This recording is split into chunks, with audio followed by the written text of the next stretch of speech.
Hello students, welcome to my channel. तो BA 5th semester Hindi paper 1 का जो class मैंने शुरू किया है, तो आज का वीडियो आपका दूसरा वीडियो है यूनिट नंबर 1 का। यूनिट नंबर 1 में जो आपको सबसे पहला टॉपिक पढ़ना था वो था काव्य प्रयोजन, और उसके ऊपर पूरा डिटेल में मैंने वीडियो अपलोड कर दिया है। इसके पहले वाले वीडियो में मैंने पूरा काव्य प्रयोजन के बारे में आपको अच्छे से समझा दिया है और आपको पूरा नोट्स भी दे दिया है। और आज की वीडियो में हम काव्य लक्षण को पढ़ने वाले हैं, और काव्य लक्षण आपके यूनिट नंबर 1 का दूसरा टॉपिक है। तो सब कुछ एकदम डिटेल में हम काव्य लक्षण के बारे में आज जानेंगे, और इसका भी पूरा नोट्स आपको मिल जाएगा। इसी में आप स्क्रीनशॉट करते रहिएगा, क्योंकि जितना आपसे क्वेश्चन पूछेगा एग्ज़ाम में वो यहाँ से सारा आपका कंप्लीट हो जाएगा। तो चलिए देखते हैं कि काव्य लक्षण होता क्या है। देखिए, काव्य लक्षण का तात्पर्य है काव्य का स्वरूप या काव्य का अर्थ। आप देखते रहिएगा, ऑब्लिक लगा हुआ है। काव्य की परिभाषाएं अर्थात काव्य लक्षण कहलाती हैं। ध्यान दीजिए कि काव्य लक्षण जो है काव्य का स्वरूप कह लीजिए, या काव्य का अर्थ कह लीजिए, या काव्य की परिभाषा कह लीजिए, ये सभी चीज़ें काव्य लक्षण ही कहलाती हैं। देखिए, यहाँ पर काव्य जो है कवि के द्वारा जो कार्य संपन्न हो उसे ही काव्य कहा जाता है। लक्षण का क्या अर्थ है? किसी वस्तु अथवा विषय के असाधारण अर्थात विशेष धर्म के विषय में कथन करना उसका लक्षण कहलाता है। देखिए, काव्य शब्द की उत्पत्ति कैसे हुई, तो इसको भी समझ लीजिए। मेरी बातों को ध्यान से सुनते रहिएगा, आपको अच्छे से समझ में आएगा। काव्य शब्द की उत्पत्ति कैसे हुई, आप इसको नोट कर सकते हैं। काव्य शब्द जो है कवि में य प्रत्यय के योग से बना है, जिसका अर्थ होता है कवि का कार्य या कवि का कर्म। याद रखिएगा। अब यहाँ हम देखेंगे काव्य लक्षण को 3 भागों में बांटा जा सकता है। पहला है संस्कृत आचार्यों के द्वारा दिए गए काव्य लक्षण, दूसरा हिंदी आचार्यों द्वारा दिए गए काव्य लक्षण, और तीसरा है पाश्चात्य आचार्यों द्वारा दिए गए काव्य लक्षण। देखिए, जिस तरह काव्य प्रयोजन को हमने 3 भागों में देखकर समझा और पढ़ा, उसमें भी संस्कृत आचार्य, हिंदी आचार्य एवं पाश्चात्य आचार्यों के द्वारा ही बताए गए काव्य प्रयोजन को हमने देखा था। और यहाँ पर भी इन्हीं तीनों आचार्यों के द्वारा बताए गए काव्य लक्षण के बारे में हम समझने वाले हैं। चलिए देखते हैं। सबसे पहले हम देखेंगे संस्कृत आचार्यों के द्वारा दिए गए काव्य लक्षण। देखिए, यहाँ पर अग्निपुराणकार, इसके रचयिता अज्ञात है, पता नहीं है, इसीलिए अग्निपुराणकार कहा गया है इसको। और भारतीय काव्य शास्त्र में काव्य का लक्षण जो है सबसे पहले अग्निपुराण में ही मिलता है। ये बात याद रखिएगा। कहाँ मिलता है? अग्निपुराण में मिलता है। और क्या मिलता है? काव्य शास्त्र में काव्य का लक्षण जो सबसे पहले मिलता है वो अग्निपुराण में ही मिलता है। तो सबसे पहले हम देखेंगे भरत मुनि के द्वारा, जो कि संस्कृत आचार्य थे। भरत मुनि की रचना है नाट्य शास्त्र। इसमें काव्य लक्षण इस प्रकार हैं। देखिए किस तरह इन्होंने बताया है। अर्थ क्रियोन पेतन काव्यम, अर्थात, यानी कि अब इसका अर्थ देखिए, अर्थात अर्थ और क्रिया से युक्त रचना क्या कहलाती है? काव्य है। ये किसके द्वारा बताया गया है? भरत मुनि के द्वारा बताया गया है। संस्कृत के अगले आचार्य भामह के अनुसार देखिए कि काव्य लक्षण क्या है। भामह ने अपने काव्य ग्रंथ काव्य अलंकार में यह स्पष्ट किया है कि शब्दार्थों सहित काव्यम। अब इसका मतलब क्या है हिंदी में? इसका मतलब होता है शब्द और अर्थ दोनों का सहभाव ही काव्य है। याद रखिएगा, ये सारा कुछ इम्पॉर्टेंट है आपके लिए। एग्जाम में ऐसे ही एक्सप्लेन कीजिएगा। काव्य लक्षण से पूछेगा आपका प्रश्न, तो ये पूरा आपको लिखना होगा अगर लॉन्ग में पूछ दे तो। उसके बाद देखिए आचार्य मम्मट के द्वारा, जो कि संस्कृत के आचार्य हैं, आचार्य थे, इनके अनुसार काव्य लक्षण क्या है। तो पहले हम संस्कृत का पढ़ लेते हैं। तद 200 शब्दार्थो सगुणा वनलन कृति पुनः कवापी। देखिए, यहाँ पर क्या अर्थ है इसका? आचार्य मम्मट ने ऐसे शब्दार्थ को काव्य माना है जो दोष रहित होता है और गुणों सहित होता है। मतलब कि आचार्य मम्मट ने उन्हीं शब्द को काव्य लक्षण माना है, काव्य माना है जिसमें कोई दोष नहीं होता है, वो दोष रहित होता है और गुणों के सहित होता है। भले ही उसमें अलंकार का प्रयोग किया गया है या नहीं किया गया है, ये बात मायने नहीं रखती।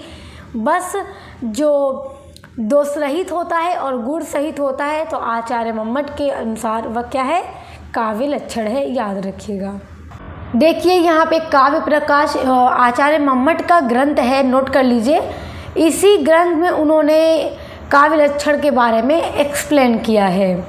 अब देखिए आचार्य विश्वनाथ के अनुसार काव्य लक्षण क्या है? तो आचार्य विश्वनाथ ने लिखा कि वाक्यम रसात्मकं काव्यम, यानी कि रसों से पूर्ण वाक्य ही क्या है? काव्य कहलाता है, याद रखिएगा। अगला देखिए पंडित राज जगन्नाथ के अनुसार काव्य लक्षण क्या है? तो इन्होंने लिखा कि रमणीयार्थ प्रतिपादक शब्द काव्यम, अर्थात रमणीय अर्थ के प्रतिपादक शब्द को ही काव्य कहते हैं। तो रमणीय जो है, रमणीयार्थ जो है, तो रमणीयार्थ कहिए या रमणीय कहिए, इसका तात्पर्य यह है कि जिस शब्द अथवा शब्दों के अर्थ की भावना करने से किसी अलौकिक आनंद की प्राप्ति हो तो उन्हें ही काव्य कहा जाता है। अब आगे देखिए आचार्य हेमचंद्र के अनुसार अदोषो सगुणो सालंकारो च शब्दार्थो काव्यम, अर्थात दोषों से रहित और गुणों व अलंकारों से पूरी तरह से युक्त शब्द जो होता है वो काव्य कहलाता है, याद रखिएगा। किसके अनुसार? आचार्य हेमचंद्र के अनुसार जो काव्य होता है वो दोषों से रहित होता है और वो गुणों एवं अलंकारों से पूरी तरह से भरा हुआ होता है, युक्त होता है, तो वो काव्य कहलाता है। अब देखिए आगे हिंदी आचार्यों द्वारा दिए गए काव्य लक्षण। अब हिंदी के जो आचार्य हैं हिंदी के, उन्होंने काव्य लक्षण के बारे में क्या विचार दिए? अब देखिए क्या बताया। सबसे पहले देखेंगे आचार्य रामचंद्र शुक्ल के अनुसार। देखिए ये बताते हैं जिस प्रकार आत्मा की मुक्तावस्था ज्ञान दशा कहलाती है, ठीक उसी प्रकार हृदय की मुक्तावस्था जो है रस दशा कहलाती है। और हृदय की इसी मुक्ति साधना के लिए मनुष्य की वाणी जो शब्द विधान करती आई है उसे कविता कहते हैं, याद रखिएगा। अब देखिए आचार्य महावीर प्रसाद द्विवेदी के अनुसार प्रभाव डालने की क्षमता और आनंद प्राप्त करने की जो शक्ति होती है वही काव्य है। ये किसने बताया? आचार्य महावीर प्रसाद द्विवेदी ने बताया कि प्रभाव डालने की जो क्षमता है और आनंद को प्राप्त करने की जो शक्ति है वो काव्य है। अब देखिए बाबू गुलाब राय के अनुसार काव्य लक्षण क्या है? काव्य संसार के प्रति कवि की भाव प्रधान मानसिक प्रतिक्रियाओं को श्रेय को प्रेय देने वाली अभिव्यक्ति है। क्या? काव्य है, याद रखिएगा। अब देखिए सुमित्रा नंदन पंत के अनुसार कविता हमारे परिपूर्ण क्षणों की वाणी है। ये कौन कहता है? ये सुमित्रा नंदन पंत कहते हैं। जयशंकर प्रसाद क्या लिखते हैं काव्य लक्षण के बारे में? ये बताते हैं कि सत्य की अपने पूर्ण सौंदर्य के साथ अभिव्यक्ति क्या है? काव्य है। प्रेमचंद्र के अनुसार देखिए काव्य जो है जीवन की आलोचना है। किसके अनुसार है ये? प्रेमचंद के अनुसार है। तो हिंदी के आचार्यों के द्वारा काफ़ी आसान है, आप इसको याद कर लीजिएगा। अब हम देखेंगे पाश्चात्य आचार्यों के द्वारा दिए गए जो काव्य लक्षण हैं।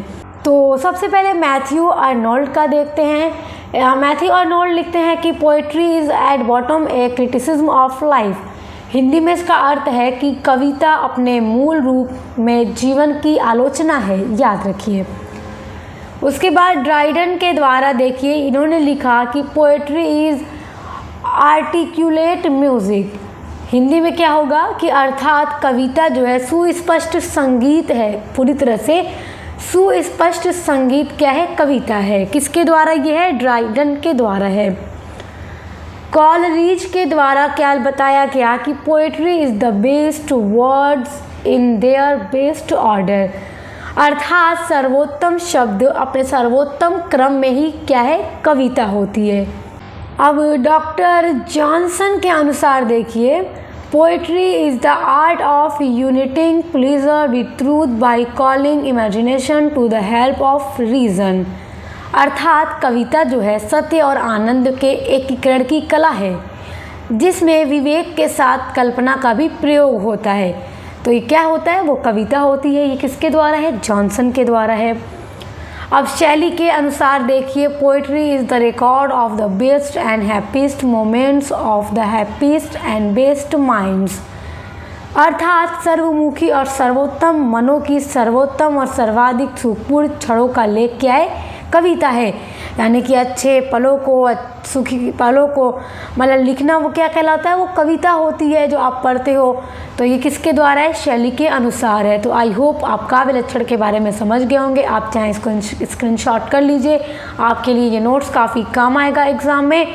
और फिर इसके बाद जो आपका नेक्स्ट टॉपिक है हम उसके साथ मिलेंगे। और उसके अलावा आपके 5th सेमेस्टर के जो अदर सब्जेक्ट हैं, चाहे इंग्लिश लिटरेचर हो या फिर हिस्ट्री हो, सोशियोलॉजी हो, सभी के सिलेबस अपलोड हो चुके हैं और क्लासेस भी चल रही हैं। तो आप उसके लिए भी ज़रूर चैनल पे आइएगा। अब मिलते हैं नेक्स्ट वीडियो के साथ।